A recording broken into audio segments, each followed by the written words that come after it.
brothers, as we stand before the statue of Brother Marcelo H. Del Pilar, let us remember, heroes are not born.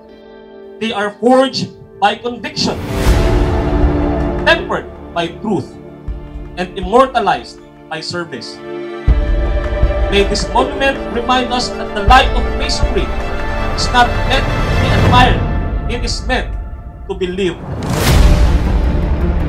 Tayo ay nakikipahagi sa pagbubuhay alaala, alaalang sumasalamin ng lakas ng loob, alas ng kaisipan, at tingas ng damdaming makabayan. Dito mismo, sa harapan ng Rizal Masonic Temple sa Tondo, Manila, ating itinataas at ipinagmamalaki ang rebulto ng isang dakilang haligi ng ating lahi, si kapatid na Marcelo H. Del Pilar, ang kinikilalang ama ng tunay na masoneryang Pilipino.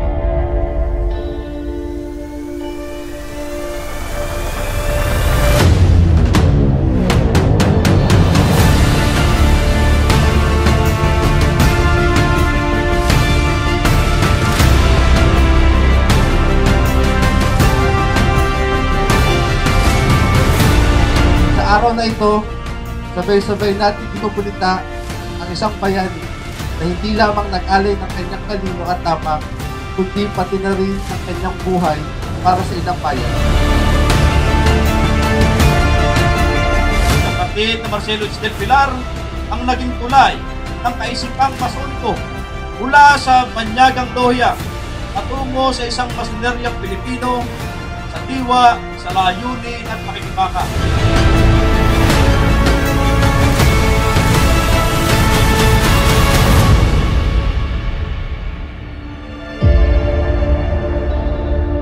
Sa kabuuan, ang tatsulok, ang araw, at tatlong mga bituin na bumubuo sa ating watawat ay maliwanag na sagisag ng pakikipagkapatiran ng tao sa ilalim ng patnubay at pagiging ama ng ating Diyos.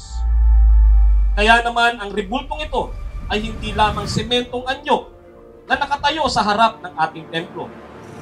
Ito ay bantayog ng dangal, paalala ng tungkulin at paanyaya sa bawat isa sa atin na maging tulad niya, matatag, mapagkumbaba, at walang takot sa paghahatid ng liwanag. Naway magsilbing paalala sa ating lahat na ang kanyang ginawa na sa bawat mason ay nararapat na makita ang tunay na diwa ng paglilingkod, dangal at kabayanihan. 1, 2, 3!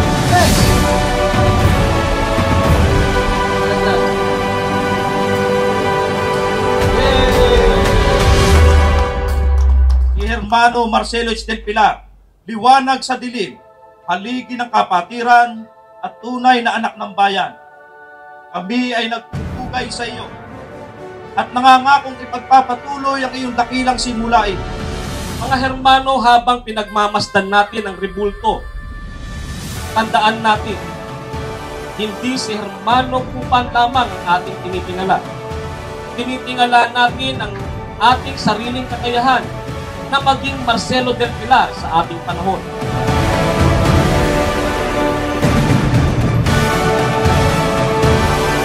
Mabuhay si Hermano Marcelo H. Del Pilar. Mabuhay ang tunay ng mga kapatid ng mga bayaning mason.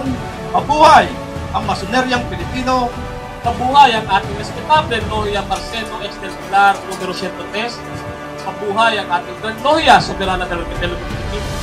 At higit sa lahat, mabuhay ang Masonerya Pilipina.